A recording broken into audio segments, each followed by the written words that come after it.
जय भीम नमो बुद्धाय। आज हमारे बीच दसबल बुद्ध विहार में आयुष्मान कुणाल देश पड़ताल जी, कैप्टन कुणाल देश पड़ताल ji, all India SC/ST employees welfare federation ONGC Hazira में चेयरमैन हैं। और यहाँ पर ONGC में अहमदाबाद में ट्रेनिंग पे आए हुए थे, तो आज उन्होंने दसबल बुद्ध विहार की मुलाकात ली है। तो बोधिराज विश्वास जो हमारे भारतीय बौद्ध महासभा के प्रदेश अध्यक्ष हैं, उनके निवास पर जो दसबल बुद्ध विहार बनाया गया है, तो वहाँ पर हम लोग आए हैं।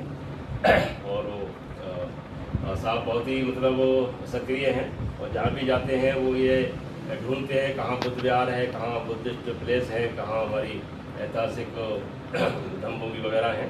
तो वहाँ अक्सर आपने देखा होगा वो वीडियो डालते रहते हैं फेसबुक पे और ग्रुपों में, तो अच्छी जानकारी वो देते हैं, तो उनका हार्दिक स्वागत है। तो बुद्धिस्ट सोसाइटी ऑफ इंडिया के प्रभारी भी है, और बुद्धिस्ट सोसाइटी ऑफ इंडिया की टीम यहाँ पे नहीं है, लेकिन हम वो टीम का प्रतिनिधित्व करते हुए आपका मैत्रीपूर्ण स्वागत करते हैं। और ऐसे ही आप हमारी मुलाकात को लेते रहिए, और हम मिल करके ये कार्यों को आगे बढ़ाते जाएंगे। हाँ, बुद्धं नमामि, धम्मं नमामि, संघं नमामि।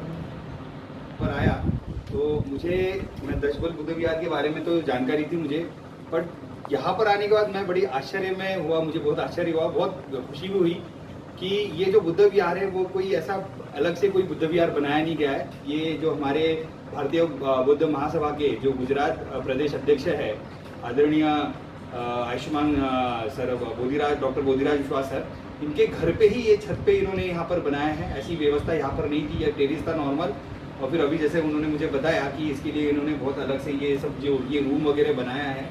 और अभी आप देख सकते हैं यहाँ पर टेरिस पे ये स्टील की ये शीट भी डाली हुई है, मेटल शीट डाली हुई है, और यहाँ पर व्यवस्था रखी है। यहाँ पे पीछे में एक बार दिखाना, दसबल बुद्ध विहार जो नाम लिखा है, इसका गेट भी है। तो बहुत ही छोटी सी जगह पे इन्होंने अपने घर पे बहुत ही मेहनत से और धम्म के प्रति इनकी जो भावना है उसको आगे बढ़ाने के लिए जब ये यहाँ पर आए थे, तो शायद इन्होंने जैसे मुझे बताया कि यहाँ पे एक भी बौद्ध विहार नहीं था, तो उनके मन की जो चाहत थी कि अहमदाबाद में एक बौद्ध विहार की बहुत ज़रूरत है। तो बुद्ध विहार बनाना कोई आसान बात नहीं है, जैसे कि भास्कर साहब को जानती है, उन्होंने भी एक बुद्ध विहार बनाया, तो उसके लिए कितने परिश्रम की ज़रूरत होती है, साथ ही साथ हमें आर्थिक सहायता की भी ज़रूरत होती है। काफ़ी कम लोग धम्म के प्रति जागरूक होते हैं, तो वो जो उनकी दान पारमिता है वो बहुत कम कर लोग सामने आते हैं। फिर भी भास्कर साहब ने यहाँ पे उन्होंने भी बुद्ध विहार बनाया, और जब यहाँ पे उसके पहले जब बुद्ध विहार नहीं था, तो हमारे आदरणीय डॉक्टर बोधिराज विश्वास सर ने अपने सोचा उन्होंने कि अपने घर पे ही क्यों ना है ये बौद्ध विहार बनाए। तो बहुत ही सुंदर ये बौद्ध विहार है। सर मैं जानकारी जानना चाहूँगा, ये दसबल जो बुद्ध विहार रखा है, ये मतलब क्या सोच के इसका नाम रखा है सर? ये जो आप प्रतिमा देख रहे हो, ये दसबल बुद्ध की प्रतिमा जी, और गुजरात की जो ऐतिहासिक धरोहर है वो है देवनी मोरी साबरकांठा। जी सर। देवनी मोरी वो जो दुनिया में जो 7 महाविहार जो कहते हैं, उसमें से एक महाविहार था महास्तूपा, जहाँ बुद्ध के रेलिक्स, ठीक है, वो यहाँ पर गुजरात में मिले, ठीक है। और बस उसी वजह से, क्योंकि डिब्बे पर ये नाम अंकित था दसबल, तो इसीलिए इस विहार का नाम हमने दसबल बुद्ध विहार रखा है। और बुद्ध के सारे अनुयायियों में ये 10 बल आ जाए, यही हमारी भावना है, कामना है। और अगर ये 10 बल आ गए तो हमें बौद्ध में भारत नहीं सकता। यही अपेक्षा के साथ 10 बल बुद्ध विहार रखना है। और ये जो प्रतिमा है वो MS यूनिवर्सिटी बड़ौदा जब वहाँ पर हुआ था, तब ये प्रतिमा हमें भेजी। ये सर उसका अच्छा उसका ये रेप्लिका है, वो रेप्लिका है, और उसको हमने ये गोल्डन कलर में, जी, क्योंकि वो गेरुआ लाल रंग का राइट, राइट, राइट। हमने उसको गोल्डन कलर। साथियों, मैंने अभी थोड़े दिनों पहले ही, अभी 2 दिन पहले ही मैं महाराजा सयाजी राव यूनिवर्सिटी बड़ौदा को भेंट दी, और वहाँ पे जो आर्कियोलॉजिकल एंड एंशियंट हिस्ट्री का जो डिपार्टमेंट है, उसमें वो देवनी मोरी का म्यूजियम में उसके स्तूपा रखा गया है और साथ में रिलिक्स भी है वहाँ पे, तथागत बुद्ध की जो रिलिक्स मिले थे जहाँ पे उनकी अस्थि धातु मिले थे वहाँ पर, तो उसको वहाँ पे रखा गया है। और बिल्कुल सही कहा कि मुझे ये क्वेश्चन, क्योंकि मैं 10 बल शायद अभी तक मेरे जानकारी में जितने बुद्ध विहार है, मैंने शायद ही 10 बल कोई बुद्ध विहार का नाम सुना है, तो इसीलिए मुझे एक जिज्ञासा था कि 10 बल मतलब क्यों रखा गया है। तो जैसे कि तो इसीलिए ये मुझे बहुत जानकर बहुत अच्छा लगा कि वो जो कैस्केट था जिसमें वो बुद्ध की अस्थियाँ थी, उसी पर ये लिखा हुआ था। तो वहाँ से इन्होंने, सर ने बहुत ही अच्छा इस बुद्ध विहार को नाम दिया। सर आपको उसके लिए बहुत साधुवाद देता हूँ सर। बहुत अच्छा लगा आपके यहाँ पर आके और इस बुद्ध विहार को देख के एक बहुत ही अच्छी अनुभूति हो रही है सर कि मतलब मैंने बहुत ही शायद अपने जीवन में कम लोग देखे कि उन्होंने अपने घर को एक बुद्ध विहार में रूपांतरित किया था। हमने 2015 में नारा दिया था कि हर घर बुद्ध विहार, घर घर धम्म प्रचार। जी जी ये नारा था जी। तो आपने अभी सुना हर घर तिरंगा। बिल्कुल बिल्कुल, वो हमेशा रिवॉल्यूशन काउंटर रिवॉल्यूशन हमेशा से हुआ है सर। तिरंगा जो है वो हर घर धर्मो प्रचार की ही बात है। संविधान हर घर धर्मो प्रचार की ही बात है, क्योंकि अल्टीमेटली उसका मकसद है लोगों को जोड़ना। और हमारी असली ताकत जो है वो जुड़ने में है। टकराव वो हमारी कमजोरी है और जुड़ना वो हमारी ताकत है। तो आज हम यहाँ पे जुड़े हैं, ऐसे ही सब लोग जुड़ जाए।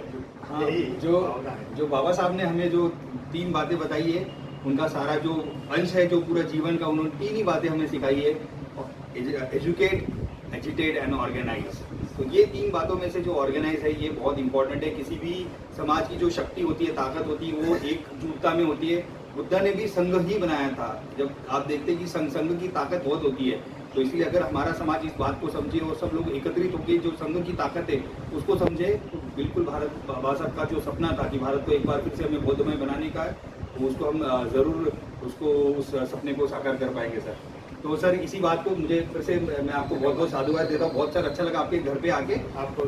और इसी मौके पर मैं हमारे जो भारतीय बौद्ध महासभा के जो गुजरात राज्य के जो प्रदेश अध्यक्ष है, उनको मैं अभी 14 अक्टूबर के जो है अशोका विजयादशमी, उस अवसर पर वो प्रत्येक वर्ष यहाँ पर अहमदाबाद में धम्म दीक्षा का कार्यक्रम आयोजित करते हैं और काफ़ी संख्या में पूरे जो लोग हैं वो वापस बौद्ध धर्म में आ रहे हैं, जो समता के ऊपर आधारित है, समता मैत्री के ऊपर आधारित है।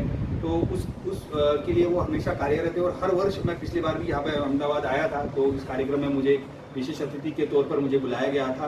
तो इस बार भी सर वो कार्यक्रम आयोजित कर रहे हैं, पर सर उस कार्यक्रम में इस बार भी मुझे बुलाया गया है, पर 4 और 5 तारीख को अशोका विजयादशमी है और नागपुर में दीक्षा भूमि का बहुत बड़ा सुंदर कार्यक्रम होता है, जहाँ पे हमारा ONGC का हम मेडिकल कैंप भी लगाते हैं, जहाँ पे फ्री में स्पेक्टेकल्स, और जो गरीब लोग आते हैं हमारे समाज के आर्थिक तौर पर कमजोर जो वृद्ध लोग जो आते हैं, उनको जो मेडिसिन वगैरह की ज़रूरत होती है, जो बेसिक मेडिसिन, तो हम वहाँ पर मेडिसिन को प्रोवाइड करते हैं। साथ ही साथ वहाँ पर जो ऐनक है, मतलब स्पेक्ट्स है, उनको भी 5000 पिछले बार हमने डिस्ट्रीब्यूट किए थे।